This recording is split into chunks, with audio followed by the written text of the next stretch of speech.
What's up, everybody, and welcome back to another episode of the Sports Planet podcast. I'm joined once again by Daniel. How you doing today?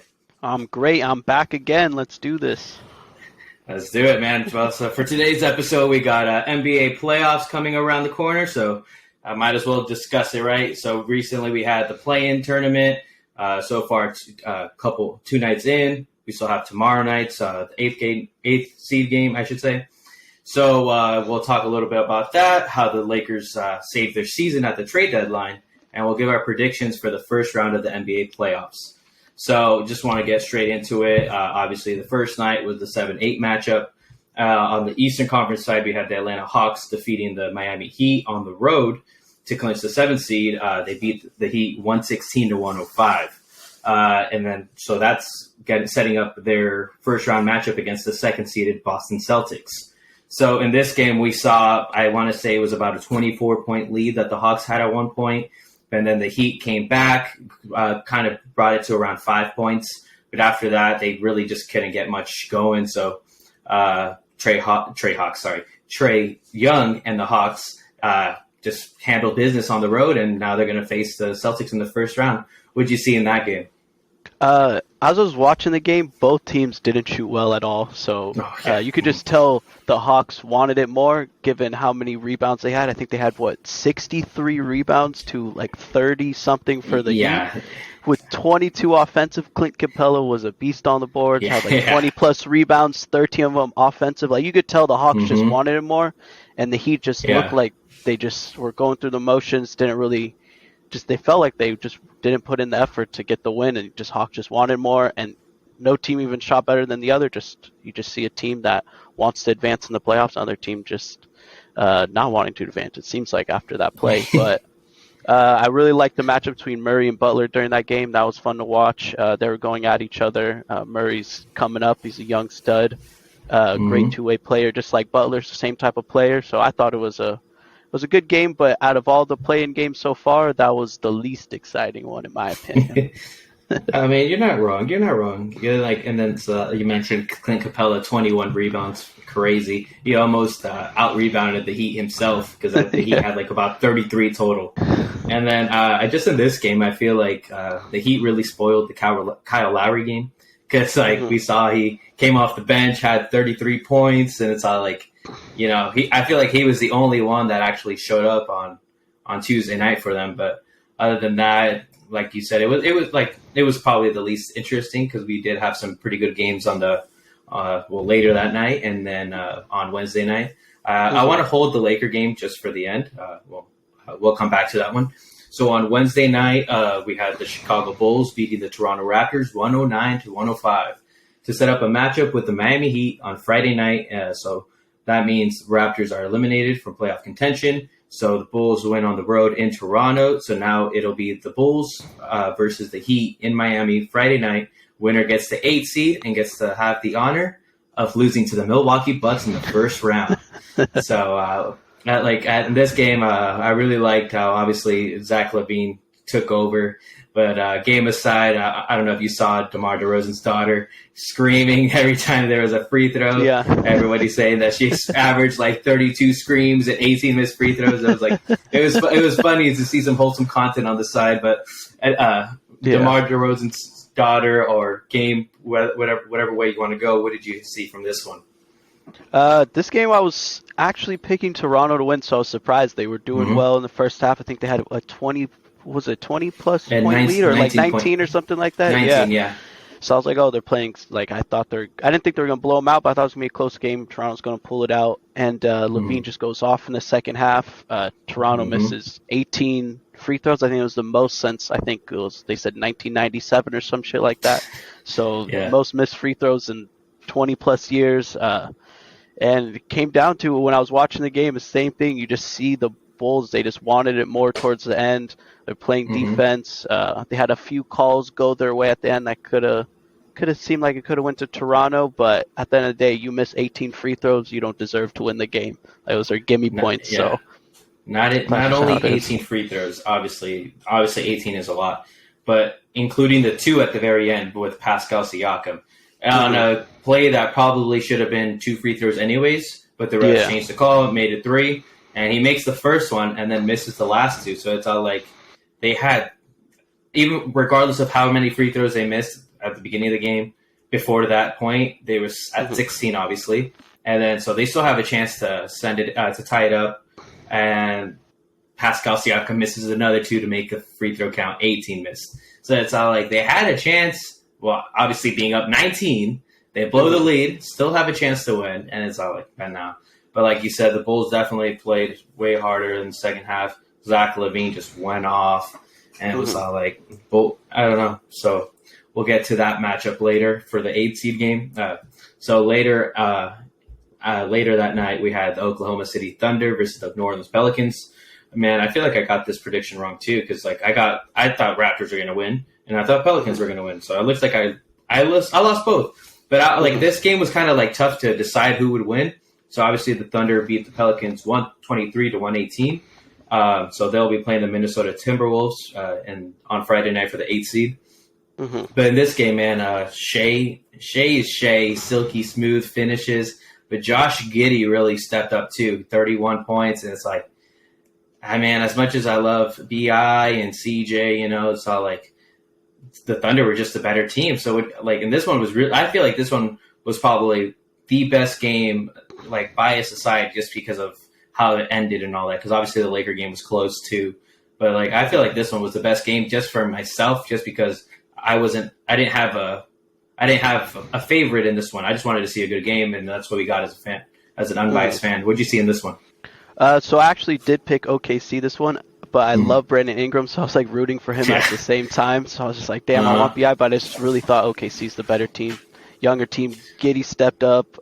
Lou Dort was, I think, perfect from 3 for the first 5, but he dropped, I think it was like 20 plus points. I don't know the exact, but he stepped up big. And they're just a great young team. And I mean, I don't think they're going to pass the first round, but man, in the next few years, you're going to see OKC, if they get maybe another few pieces around, or those players just keep maturing, they keep this young core, they're going to be great. Plus, they have, I think the most picks coming up out of any other team, first-round picks. They have enough first-round picks to start up a new expansion franchise. Yeah. That's how many first-round picks they have. A whole team in Seattle. A whole team, yes. Exactly. The game was close, great game. And before... when play-ins was first introduced, I was one of those people who's like, nah, dude, play-in sucks. Like, you don't need that. It's just the first top 8, just make it. Then after watching these play-in games, all of them were pretty much exciting. I was just like, damn, I see why the NBA put the play-in, because it's that exciting that it's like whoever wins goes to playoffs or moves up. And I think they got the format good. There's a few little fixes I feel like they need to do in the play-in, but other than that, I mean, just exciting basketball to watch these past few days. No, yeah, it definitely gives a lot more excitement, not only in these playing games. Obviously, they've been great so far, but I feel like down the stretch in the regular season, because like you'll see a couple weeks before the regular season ended, it was about 4 games. It was, I want to say, between 4th and 12th seed. So like, and years past, you'd be like, whatever, it doesn't really matter. Only top 8 get it. But it's all like, now that this year it was even more closer than that, like, it just really, it gets the fans of teams that normally wouldn't really care, like, more attention. And like even other fans, it's like, why would I want to watch OKC or New Orleans when they're in 9th and 10th spot and they're not going to make it in, But it's all like, it gives you a reason to watch. But Exactly. So what would you say is, because you were saying that you didn't really, there's one thing that you don't really like. What is that one thing? For the play-in? Yeah.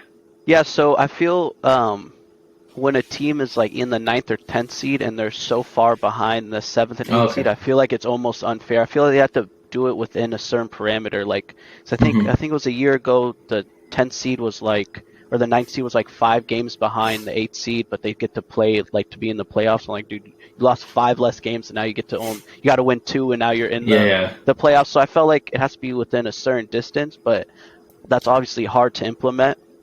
So I mean, and I also feel like the play-in, either it does 2 things. It encourages teams to play harder during the regular season to not be in the play-in, but also on the contrary, it has teams be like, oh, well, if I'm 7th seed, like, who cares? We'll just sit out a few games and we could drop down the 9th, and we'll just, like, we know we're a better team. We have to win 2 games to get in, type of thing. So maybe it does a little bit of both.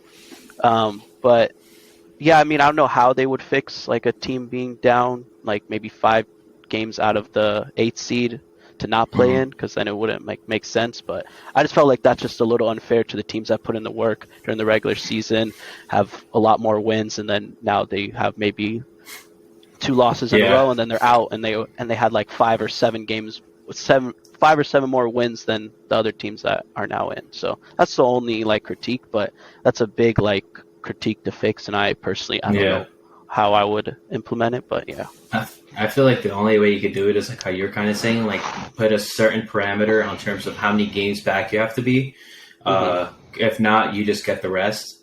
Because I feel like they could do something like that, but I feel Mhm. like at the end of the day, everything revolves around one thing: money. Mhm. So it's all Yeah. like they'd rather have those extra games instead of, no, if they have like this many games behind, then they're not going to make it. It's all like, no, if they're that's why they have like the set parameters 7 through 10. That way we can be like, get a couple extra games. And that's the thing. Mhm. It's all like the stats don't count in this. So like Shea's 32 don't count. Giddy's 31 don't count. Like how you're talking Mhm. about Lou Dort earlier, his 27 don't count. But it's all Mhm. like, but guess what does count? All that money, all that revenue coming in. Yeah. So it's all like that's all they care about, obviously. Oh Yeah. my goodness. So I get where you're coming from, but at the end of the day, NBA is going to be like, nah, if this gets us more money, more ratings, and that we're going to keep it. Yeah, which is why they're putting in the mid-season tournament now, I believe, next Oh season. yeah, with the new CBA, yeah. And then, but I also heard they might reduce the number of regular season games. It's still like up for debate, but Yeah, I'm not sure if they will. I had seen that, but I don't think they have anything set in stone yet. But Mhm. I don't know if it's going to be regular season games are going to be reduced, or maybe it'll still be 82. But part of the 82 will be the in-season tournament, you know. So Mhm. I'm not 100% sure on that because they haven't really finalized it. Yeah. I was about to move on, but I forgot about our team, the Lakers. Yes, Obviously, they sir. clinched the 7th seed in the Western Conference after beating the Timberwolves 108-102 in overtime. It should have been a 3-point win in regulation because thanks to Schroeder the shooter over there in the corner, LeBron finds him, drains that three, and then AD, according to LeBron, had a brain fart. And then he fouls Mike Conley with zero point 0.1 seconds left on the clock. So it's all like we were just talking about this a couple weeks ago when he fouled Kleba on that closeout three. He does it again, but luckily this time it doesn't cost his team. So it's all like the Lakers were down by about 15 points with a couple minutes left in the third. And then I don't know if you saw Kat was complaining afterwards saying like, oh yeah, they had 5 fouls on me, so I kind of had to switch up my game. And it's all like, because they were flopping this and that. And it's all like, really? Come on, man. LeBron had 5 fouls too, and he was still playing aggressive. So what's your excuse? I feel like that's just his way of saying like, oh yeah, I couldn't score on Austin Reeves because I didn't want to get that 6th foul. It's like, nah, Reeves, you just couldn't score on Reeves, you know? But what do you have to say about the Lakers? I like your cat voice, to be honest. It's pretty spot on. Oh wait, sorry, I forgot to do my cat voice. Oh, the cat voice, like, come on, man. Oh wait, forgot. Sorry, I forgot to change my voice real quick. Have you seen that shit? Yeah, it's that's like so funny. He'll start out talking all like regular, like, and then he'll be like, oh wait, I forgot to change my voice. Yeah, it just goes from a deep ass voice to like a 12-year-old on Xbox. Yeah. So what do you have to say about this Laker game? Like, aside from all the, I don't know. I'm sure you were nervous too, because at some point where I was like, "Fuck, are we really gonna blow this?" But what do you have to say? So I'm watching the game and I'm just like, in my mind, my friend said, "Oh, this is a trap game because they don't have 2 players." I was like, "No, it's not a trap game. It's a playoff game. Like we're gonna we're gonna handle business. It'll be close, but we're gonna handle it." And then when we're down, I'm just like, "Nah, dude, this ain't happening. We're winning this game." Like I was pissed, but I just felt like we're gonna be able to make that run. And when Anthony Edwards went down, got hurt, obviously you don't want a player to get hurt, but it just benefited us because he was an offensive threat. And then he sat out for a while getting his shoulder taped up. Cat, when he got with 5 fouls, he was hacking AD in the low block, like pulling him down. And then when they called the foul, he acted like super surprised. And they show the replay and he's like pulling his ass down. And Cat's like going through screens, like bodying people. He could have easily picked up his 6th foul. He's lucky he even stayed in the game. And to blame it on that, I'm just like, all the fouls he committed, not even being biased, were actual fouls. Yeah. And I'm just like, I don't know what you're complaining about. You can't guard AD. You're not a good defensive player. Like No.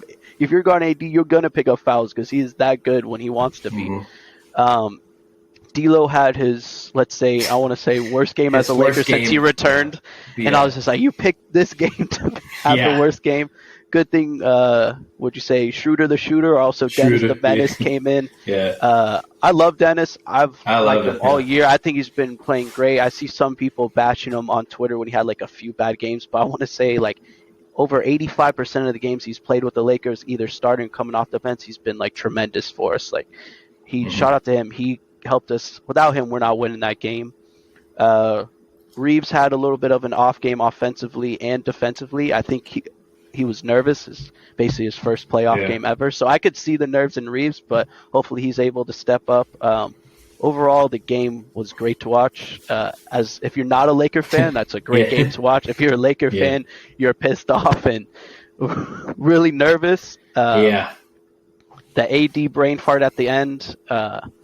I got PTSD when he did. I was like, fuck, here we go. Mavericks all over again. I was like, not again. And plus, we used our challenge in the third quarter because the refs called a foul on Vanderbilt. You kind of had to at that point. You kind of had to. It's all like the refs weren't calling it at all for the Lakers at the beginning. I feel like later on in the game, they were giving them some makeup calls. I'm not a fan of that. It's all like if you missed the call earlier, own up to it, but don't be trying to give up makeup calls. Whatever, Lakers won, so I'm not going to complain too much. But still, there were so many terrible calls from the refs. I know everyone's going to say, wow, Laker fans saying the refs were not on their side, even though we had the biggest differential. There's a reason why we have a free throw differential. Because we have AD, we got Bron, and like all of our players, majority of our points come from the paint, like around the basket. So our players create the contact to get the fouls called. It's not like we were just out there shooting threes and they're like, oh, you barely touched them. Like, that's a foul, Yeah. So, and then that Jared Vanderbilt earlier in the game where he completely swatted, I want to say it was Cat, and then they called it goaltend. It's like, are you serious? It's not like, but at that point, it's so clear, but it's like, you can't use the challenge. I want to say it was only like the second quarter. And it's all like, you can't use the challenge this early because you don't know what's going to happen later. But it's like, Coach Ham could have used the challenge like 10 times before he used his challenge.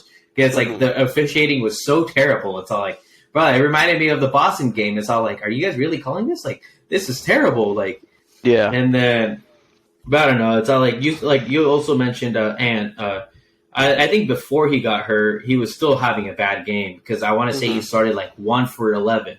He finished 3 for 17 with 9 points, but even before that, he just wasn't his usual self. So it's all like, I'm not gonna get mad at that. It's all like if Ant's gonna have a bad game, good thing he had it against us because we know Ant can go for 30. So it's all like and then even Cat was going off, and then obviously how I mentioned earlier that he said the 5 fouls really messed with him. But it's like, man, it's a playoff game. So like at the beginning, it looked like they were gonna let them play, but it seemed like as the game went on a little, the refs were looser with the Timberwolves. But they was really tight with the Lakers. It's all like, come on, like call it one way or the other, because like they were getting hacked down there under the basket, and it's all like, oh, that's not a foul, but over here we barely brush him on a shot, and it's like, oh no, that's a foul. And it's like, come on, dude, like really? But I don't know, man. This game, all I want to say is that this game wouldn't have been possible though without the trade deadline. It's all like the Lakers really saved themselves at the trade deadline. Obviously, Lakers win this game. Now they're setting themselves up for the second for a matchup in the first round with the second-seeded Memphis Grizzlies. Before I move on, Dylan Brooks, be careful what you wish for. You do not want LeBron. You do not want AD. Come on, bro. This is different. So before we move on to that, I just wanted to mention I mentioned how the trade deadline saved the Lakers season. Obviously, a little before the big trade of when we got rid of Russ, we had acquired Rui Hachimura in exchange for Kendrick Nunn and 3 second-round picks. So at the beginning, I feel like a lot of Laker fans are like, it's like Rui, like he was a lottery pick, but I don't know. But it's all like we gave up Kendrick Nunn, and the 3 second picks was probably the worst part about it because we know as Laker fans we have a pretty good scouting department. We usually find some talent in the second round. But now looking back at it, I love the Rui trade because obviously Kendrick Nunn doesn't play, and then the second round picks, like how the Rams say in the NFL, fuck them picks. It's how like Rui has been a great contributor like this season. Like we saw a couple weeks ago when Ham didn't play him at all in that Bulls game at home, and it's like why there's not enough minutes. It's like, dude, you need to find minutes for Rui. Come on, like, and then I'll ask for your thoughts right now after this real quick. And then obviously after that, the deadline, we got in a 3-team deal with the Timberwolves and the Jazz. That's when we got D'Angelo Russell, Malik Beasley, Jared Vanderbilt, and in exchange for Russell Westbrook, Juan Toscano Anderson, Damian Jones, and some picks. And then in a separate deal, we got in a 4-team deal with the Nuggets, Magic, and Clippers. That's where we got Davon Reed. Obviously, he was waived in the final week of the regular season. That's because we signed Tristan Thompson and Shaquille Harrison.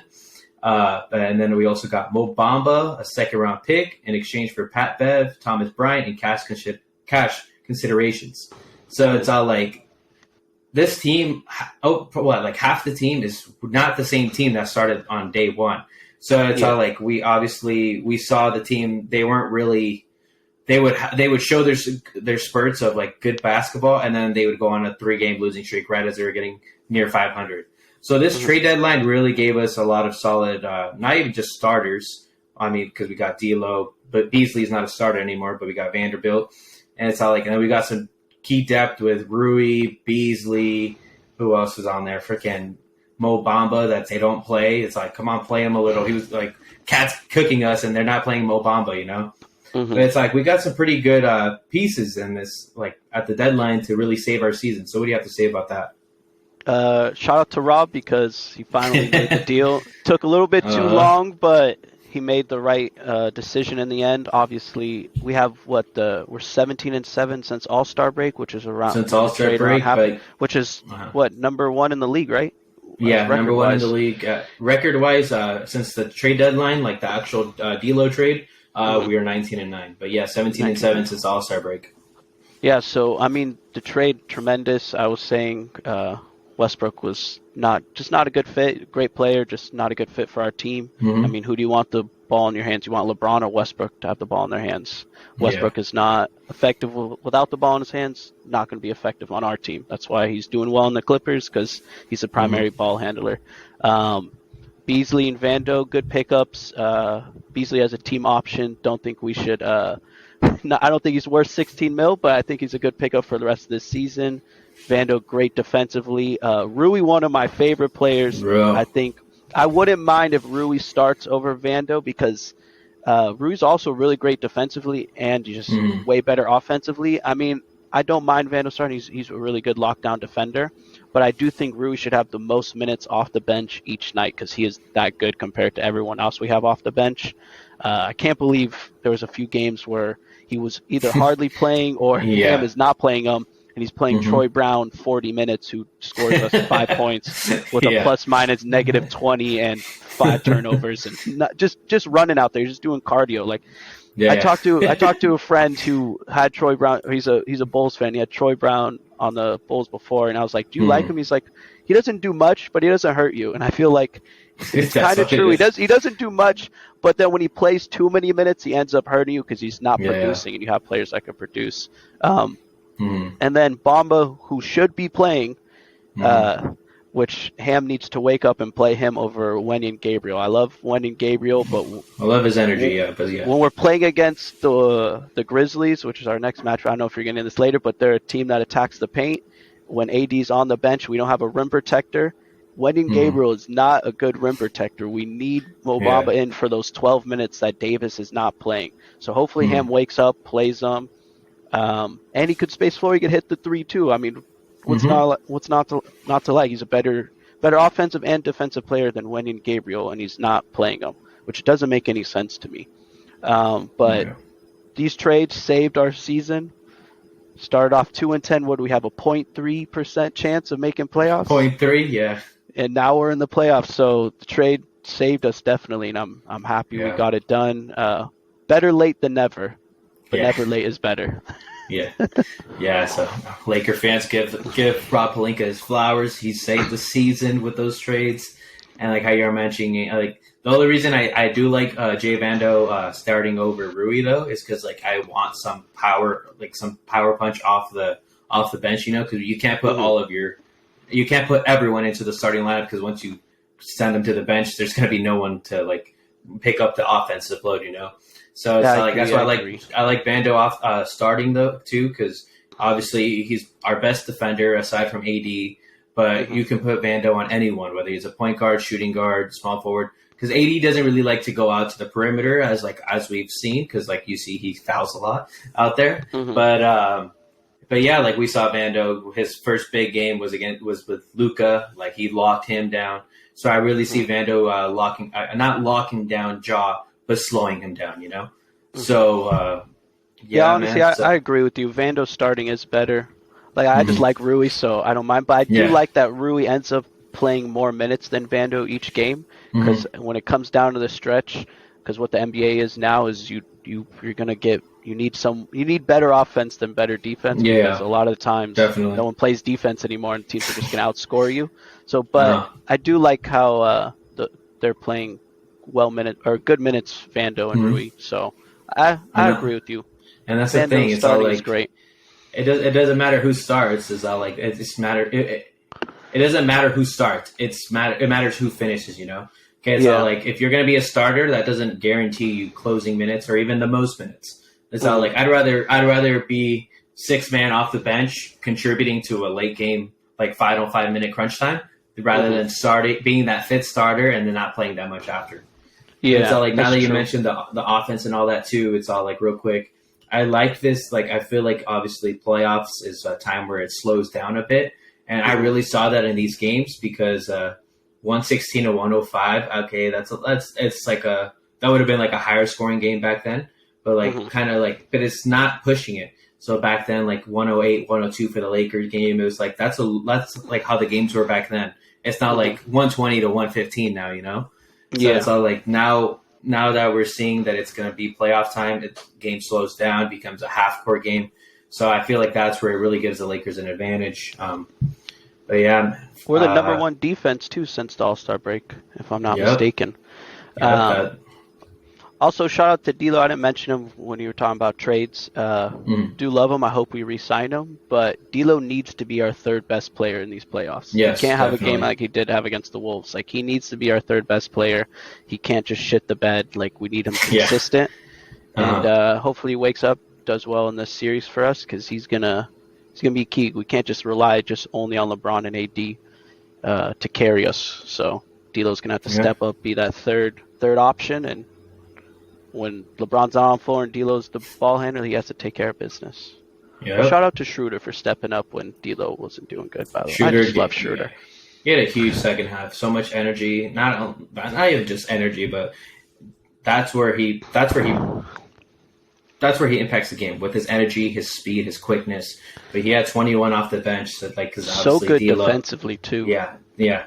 Because D'Lo picks up 94 feet and puts that. D'Lo wasn't it, but it's okay because we had Schroeder off the bench. So kind of just moving on right here.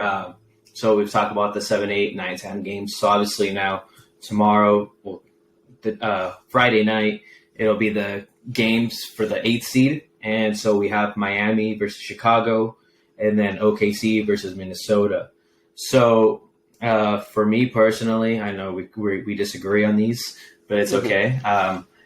I have Miami beating Chicago just because I don't know, man. I don't see Jimmy Buckets losing 2 in a row at home, because and then I'm not saying Kyle Lowry's going to have another big game like how he did on Wednesday night, but I just don't see Jimmy and Bam just letting Chicago come in, take over on their court. So, and I know you have Chicago, so yeah, I mean, I have the Bulls just because the way the Heat lost just looked like they're not in it, and I feel like they need an offseason. I feel like it's almost like they don't want to be in playoffs. They just look not in. And watching the Bulls game, they're fighting to the end.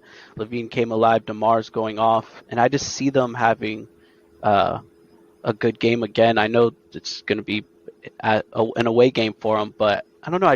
I have this feeling that Bulls are going to go. but it doesn't matter because whoever gets advanced is out first round Yep, anyways against Milwaukee. So it's just the first round. It's just to make it to the first round. yeah. But I will say this: if he do win against the Bulls, I won't be surprised. But I got Bulls in that one, and we'll see. He just looked like they just don't seem like they like each other. I don't know if I was like watching some like ESPN analysis, and I was just watching the games, and they just don't look like a cohesive team. They look a lot of individual play out there. Like they take turns. Like, oh, Hero go off. All right, Butler do this. All right, Bam, you go off. Like it's not a cohesive team. It's a lot of individual play. Mm-hmm. So. I don't know, man. We'll see. We'll see on Friday night who advances to, like how I said earlier, have the honor to get dismantled by the Milwaukee Bucks in the first round. Exactly. All right, and then so on the Western Conference side, we have OKC versus Minnesota. Regardless of who won against in the OKC Pelicans game, I had them winning against Minnesota just because of how they lost on Tuesday against the Lakers and how the final day of the regular season went down for them with all the drama. So I feel like Minnesota had a golden opportunity against the Lakers. They obviously blow it. Now they're going to have to play on Friday night.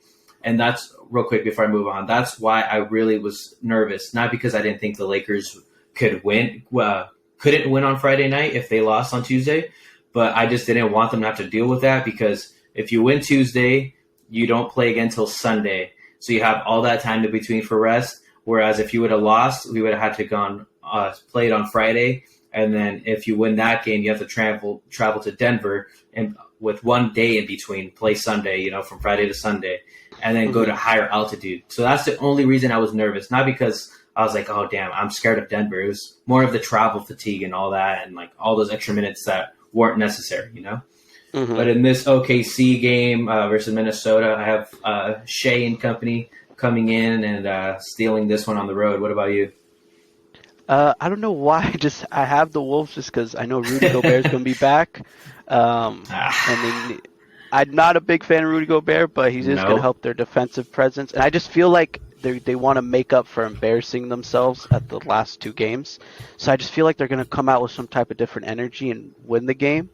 I don't know. I could be wrong, but I just feel like they already embarrassed themselves with the punching people, punching walls, whatever. We'll get into that later. So I feel like they're going to step up and do their best to advance. But I will say if Anthony Edwards' shoulder's hurt and he has another game like he did against us, we'll see OKC play Denver in the first round for a first-round exit for OKC. But like I said, I'm going for the Wolves, but same thing as Bulls versus Heat. I won't be surprised if OKC wins. I do think these are going to be two great games, and I think both games are going to be very close games.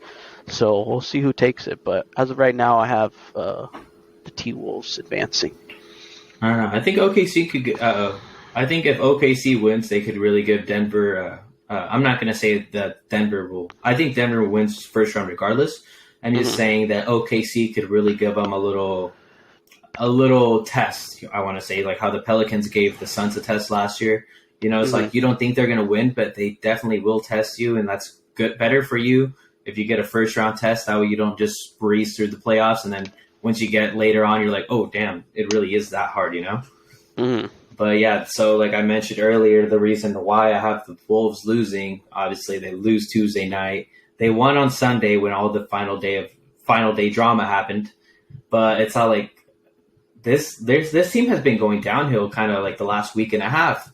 Because a couple weeks ago, at the end of March, they had a game against the Suns. They could have reached, I want to say, the 5th or 6th seed with a win against them on the road there. Instead, they lost and continued dropping in seeding. So, including that game, the Wolves finished the season 3-3. So, from a potential 5th or 6th seeded game, playoff standings, they went all the way down to 8, and obviously that's why. In one of those games, they lost to the Lakers at home, and it's all like so that.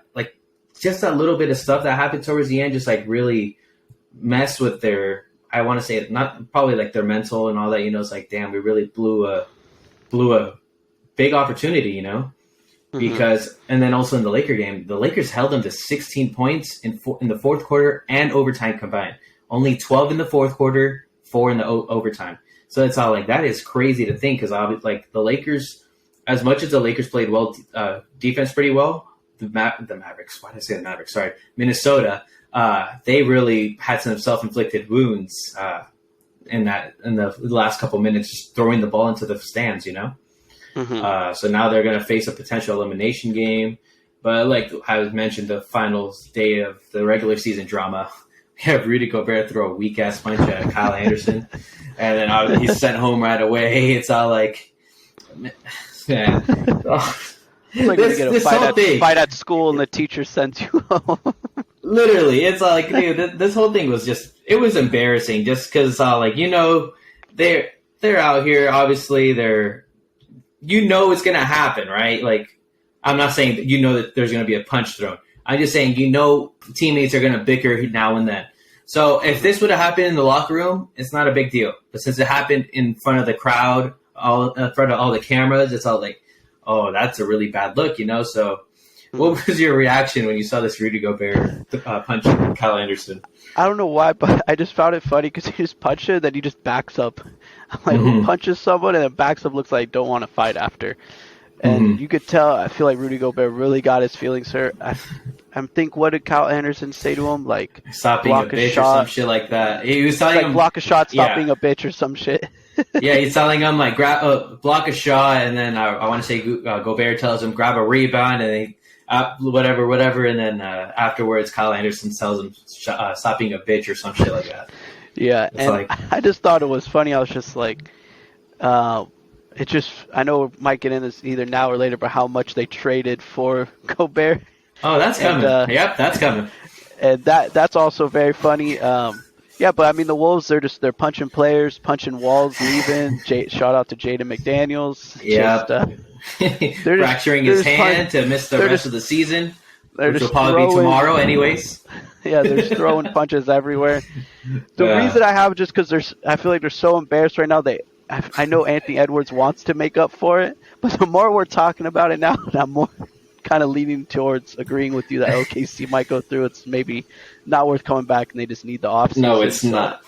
Maybe I might switch my pick right now. Maybe you're like, OKC it is.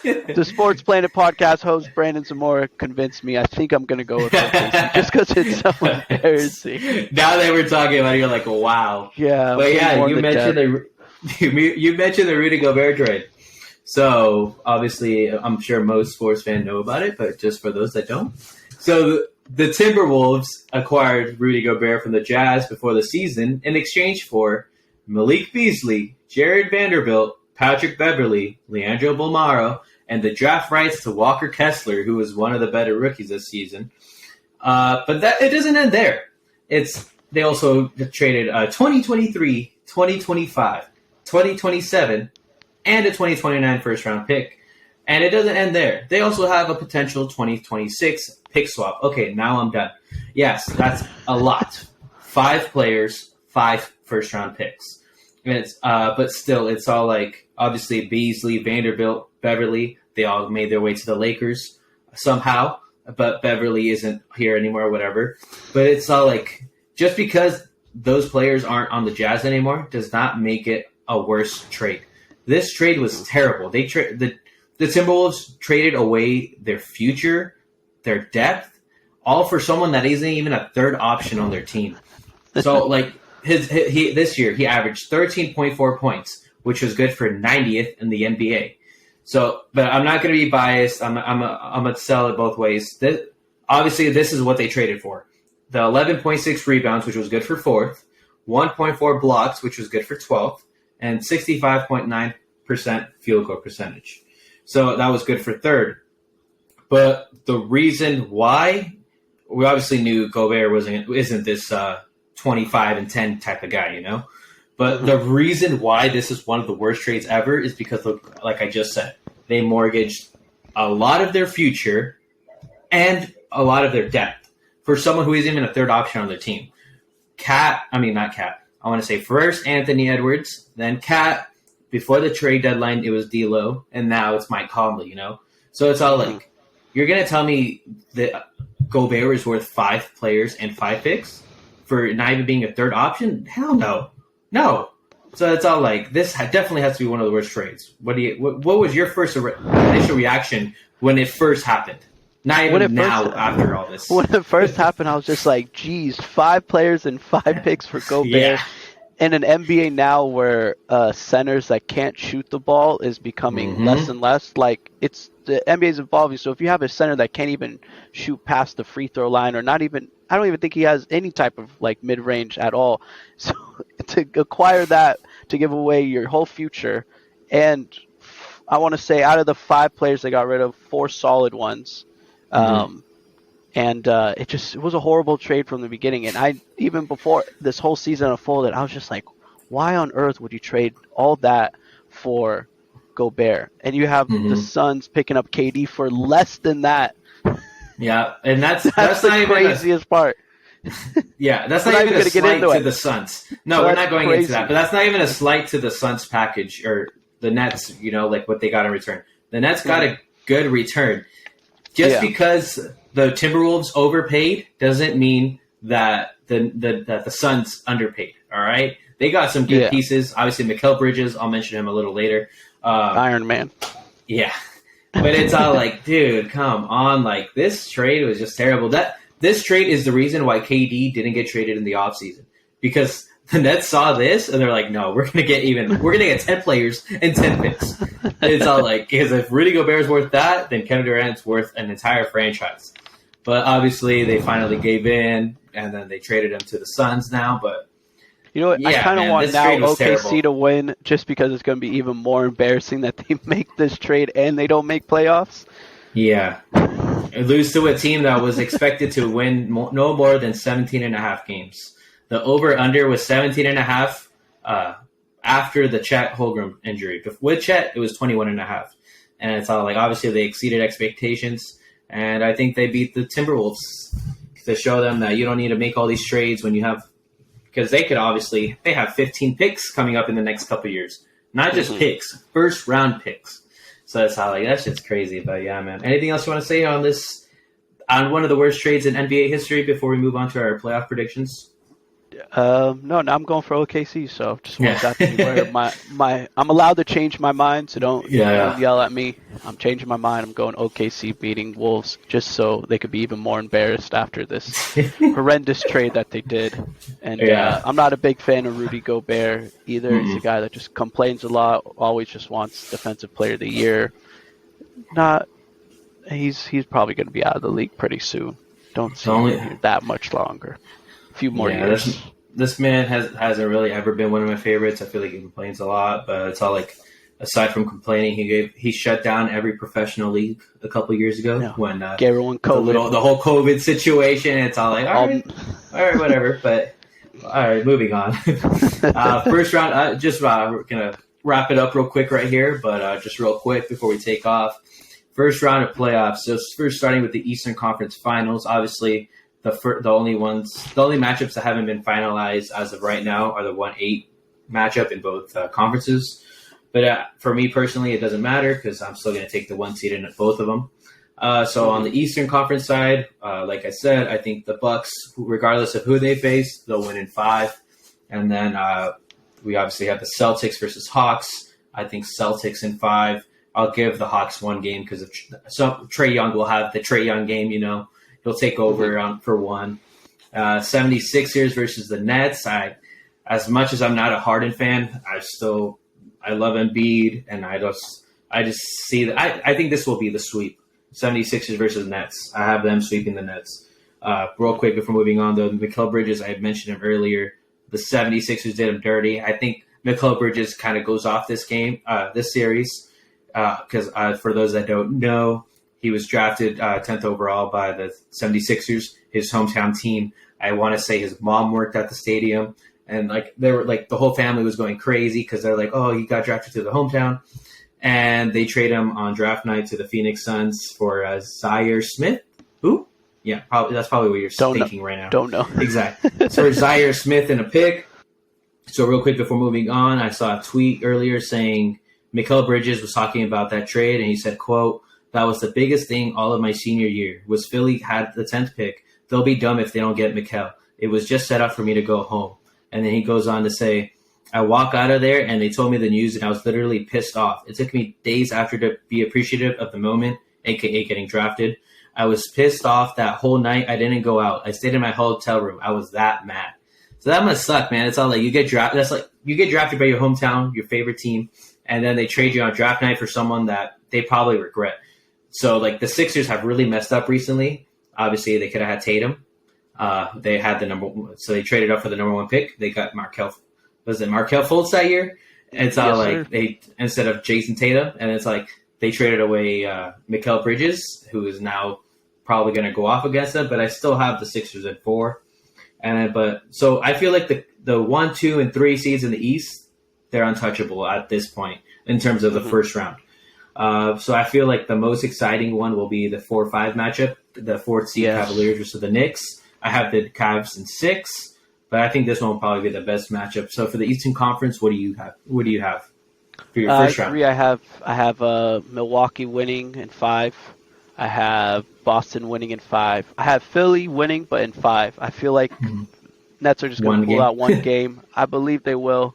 And then I have Cleveland beating New York, but in 7. So I have the same teams, just different game-wise. I think that Cleveland New York's going to be a great series. Yeah. I do believe it's going to go 7. New York was finishing off the season strong. Brunson has showed why he deserved that contract. I was one of those people that thought he got overpaid, and then as the season went on, I was like, damn, he might even got a little underpaid. Like he balled out. He's carrying this team. I see it going 7, but when it comes down to the playoffs, Donovan Mitchell is just going to be the star. The team goes where he goes, and I feel like he's going to ball out and take it in 7. But an exciting Donovan series. Mitchell. I'm excited for it. Donovan Mitchell in the Garden for the first round.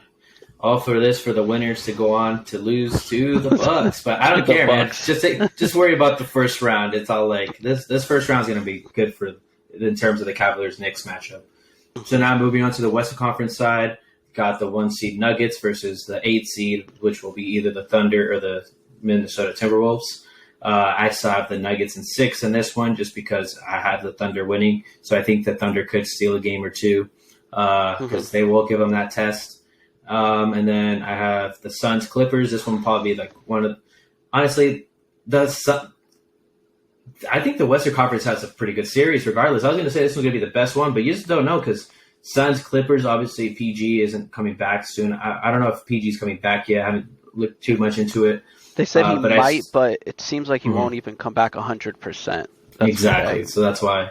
But I have the Suns in 6 just because Clippers have Kawhi. And then like they have some shooting, so I feel like they'll be able to grind out 2 games.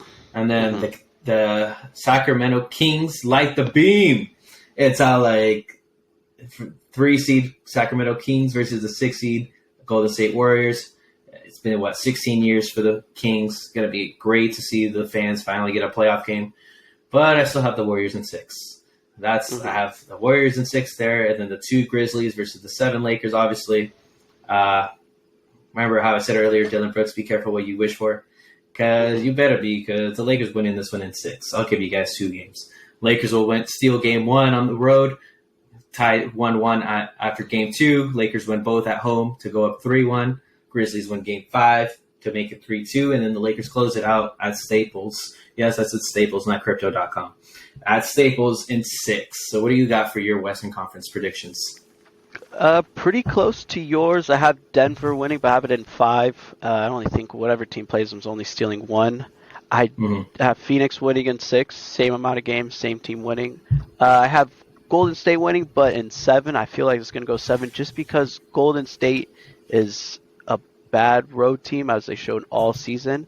But I feel like when the pressure is going to be on in that game 7 on the home court of the Kings are they're a new team, young. They're going to feel that pressure, and Warriors have been there before, and I feel like they're going to be able to pull that game out. So I have Warriors winning in 7, and I have the same prediction as you, Lakers winning in 6 against the Grizzlies. And it's the Western Conference is going to have, I think, 3 out of the 4 matchups are going to be just great to watch. And in the East, it's only, I think there's only, I mean, personally, I think a lot of people are sleeping on Denver. But Denver's a great team, and Jokic is playing an MVP season.